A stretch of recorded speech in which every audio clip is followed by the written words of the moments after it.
नमस्कार शेतकरी मित्रांनो, मी प्रॅक्टिकल फार्मर. तुम्ही पाहू शकता आज आपण सकाळी सकाळी शेतात आलो आहे. आपल्या मागं काम असं आहे का, आता हा गहू पाहू शकता तुम्ही ओलून झालेला आहे.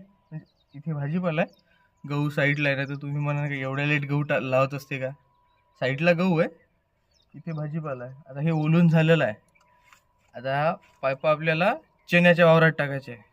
म्हणजे याच वावराला लागून साईडला चण्याचा वावर आहे, तिथे आता पाईप टाकायचे आहे. आणि आपण सकाळी उठल्याबरोबर आलो आहे. कशासाठी? पाईप टाकासाठी. तर आता नेहमी सगळे म्हणत असते ना की शेतकरीच का बरं शेतकऱ्याच्या मुलाला म्हणतो की बाबा तू शेती सोडून वेगळं काही कर, शेती नको करू, खूप मेहनत आहे. तर हे असंच असते. आता सकाळी उठलो, चहा नाही पिला, काही नाही केलं, डायरेक्ट थोडं कामानिमित्त आलो शेतावर. आता पप्पानं म्हटलं की आपल्याला पाईप टाकायचे आहे, तर आधी पाईप टाकायचे. लाईन यायच्या आधी पाईप टाकले तर कसं आजच्या लाईनमध्ये ओलणं होऊन जाते चना. असं असते, सकाळपासून मेहनत असते. आता पाईप टाकू, आपण चालू करू.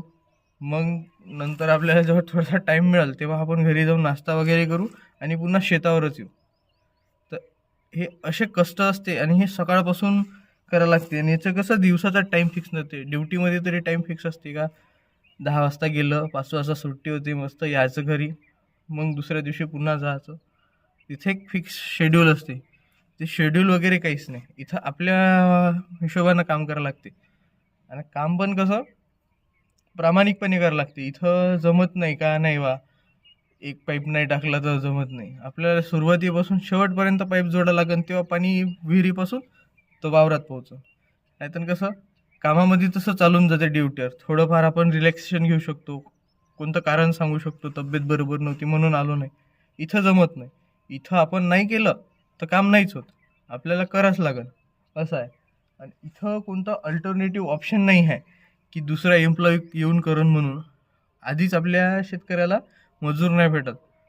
म्हणजे आता आमचंच उदाहरण सांगतो, आम्हालाच शेतीसाठी जे मजूर असतात ते वर्धेवरून बोलवावं लागतं आणि त्यांचा रोज तर द्यावाच लागतो.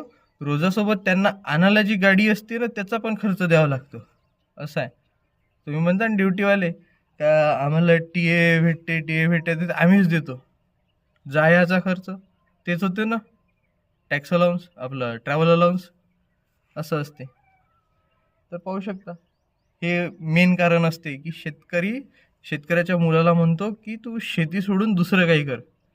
कारण त्याला माहीत आहे शेतकऱ्याला की सकाळपासून कष्ट आहे.